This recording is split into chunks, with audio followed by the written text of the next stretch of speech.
This video contains spoilers for The Legend of Ruby Sunday, the penultimate episode to the first season of Ncuti Gatwa's run as the Doctor in Doctor Who, so just a heads up on that. So at the end of The Legend of Ruby Sunday, I'm sure a lot of people, went on Google and immediately Googled Sutekh, because that was the reveal of the big bad villain at the end of the season, and I had never heard of them. I picked up Doctor Who with the modern incarnation of Doctor Who.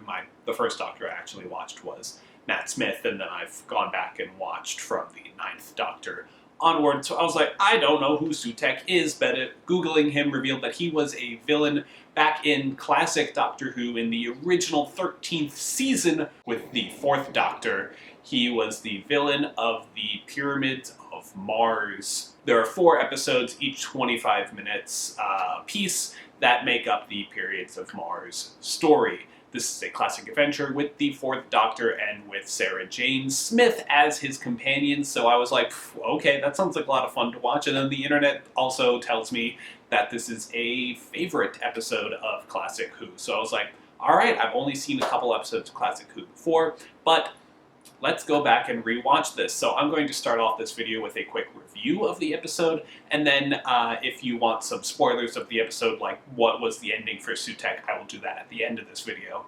But I found myself enjoying these 4 episodes of classic Doctor Who. Now, the pacing is very different than modern Who. The best metaphor that I came up with while watching was the realization that modern Doctor Who, the Doctor and the companion run from danger, and in classic Doctor Who, or at least this episode, so that's what I have to go off of, the Doctor and the companion hide from danger. Those are the 2 different responses, and I think that's a good example of the pace differences between the 2 iterations of the show.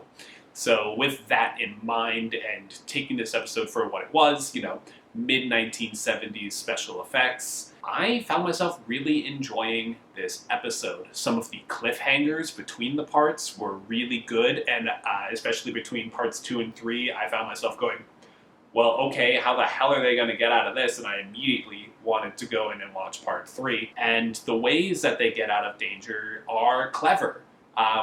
I'd say 95% of the time, it's a situation of, oh, yeah, they did an episode ago grab that tool or say this thing that, yeah, makes perfect sense that they have that and that they'd be able to use that to get out of danger, but it wasn't so telegraphed and obvious that I was like, oh, there's no danger here, they can just get out of it.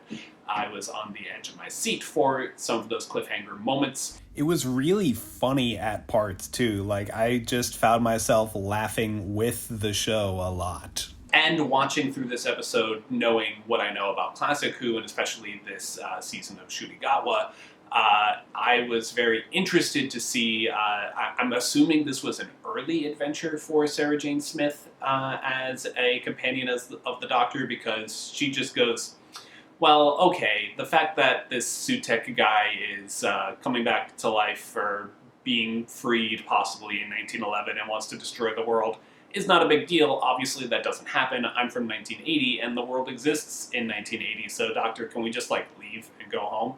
And the Doctor takes her to 1980 and she steps out of the TARDIS and she sees a barren, desolate wasteland.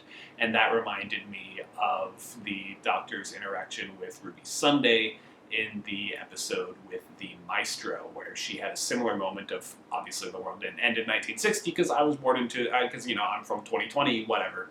So can we just go back and see that? And showing that the stakes and how malleable time is in the face of great threats such as the Maestro or Sutekh.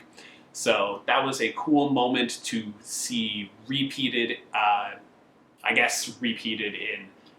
in modern Who, as opposed to it originally being done in classic Doctor Who, but from my point of view, it was repeated in classic Who.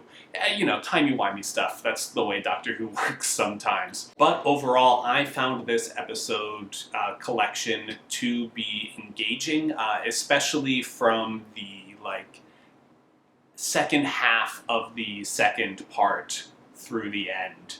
I found it the most engaging. The beginning was kind of a lot of setup, but necessary setup for the characters and the stakes. And, it's not my Doctor Who, it's not what I grew up with, so I don't have particular nostalgia for it, but I am glad that I took the time to watch it. So if you want to go watch it and you want to watch it without spoilers, now is your time to duck out. But if you want to know, in preparation for the finale of Ncuti Gatwa's first season of Doctor Who, like what was the deal with Sutekh, how did the Doctor defeat him, what was the status and everything, I'm about to say that for you. So in this classic episode of Doctor Who, The Pyramids of Mars, a archaeologist finds his way into the place where Sutekh, the god of death and destruction, was imprisoned.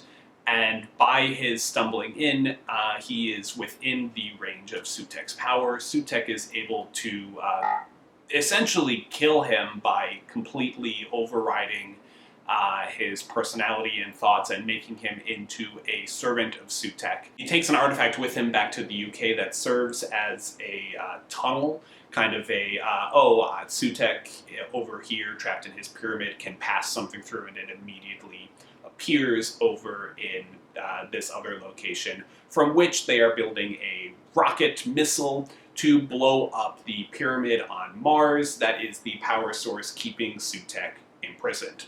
So the course of the episode sees the Doctor and Sarah Jane Smith trying to stop them from blowing up said apparatus. They put an explosive device next to the missile. Sarah Jane, in a pretty badass looking moment, takes a rifle and fires and shoots and hits the explosive device. Sutekh is able to use his mental powers to stop the explosion from triggering, so the Doctor has to go through the spatial tunnel over to the pyramid and distract Sutekh for a second so that the explosion can go off and destroy the missile before it can be launched to the pyramid on Mars. Sutekh, enraged and now trapped, continuing to be trapped forever, takes his rage out on the Doctor. He tortures him for information, forces him to kneel, and the Doctor is powerless to do anything about this. He just kind of has to take it. But when Sutekh learns that the Doctor is a Time Lord, he has his servant locate the TARDIS.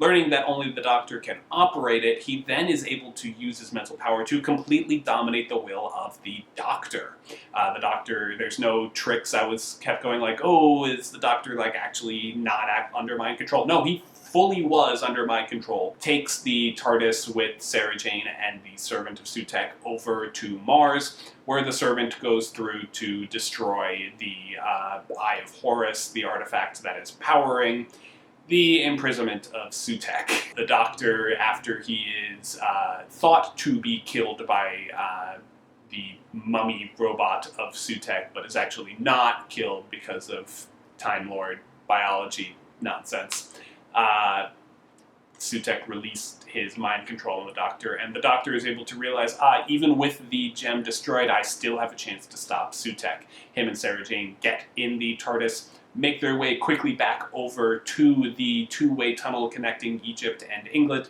and as Sutekh is traveling through, the Doctor is able to manipulate the vortex time tunnel in between these 2 points, so that instead of Sutekh going through and near instantaneously appearing in England, the Doctor expands the length of time in the time tunnel to last until the end of time. So Sutekh is trapped inside this time tunnel and presumably dies. There's then a feedback that causes a fire to go and burn down the building that they were in England, and that is how Sutekh was defeated. Trapped in a time tunnel, they say past the point of his life expectancy, which they say is 7,000 years. Who knows how many of those details would be kept in the modern Doctor Who, especially with folk tales and magic kind of being more openly accepted. So rather than being a alien who has the powers of a god, I think Sutekh is now just actually a god in modern Who. But that is how the Doctor was able to defeat him in the past, trapping him in a time tunnel until the end of time. How Sutekh escaped, we don't know. How much of that will be detailed, also don't know. But now, having seen the original episode where Sutekh was in, I can understand why he's got a grudge on for the Doctor, and why the Doctor is so terrified at seeing a Sutekh at his full power released from his imprisonment. I got a lot of the fear and power and whatnot from the episode The Legend of Ruby Sunday already, but going back and seeing this classic iteration of the character was a great time, and knowing that the voice actor doing the voice of Sutekh is the same voice actor that did him in the original is also pretty gratifying. Alright, well, hopefully this video was helpful for you if you wanted some information about the classic episode where Sutekh originally appeared. Thank you so much for watching. Let me know what you think of the classic episode or the modern episode down in the comments below. And until next time, have a good week.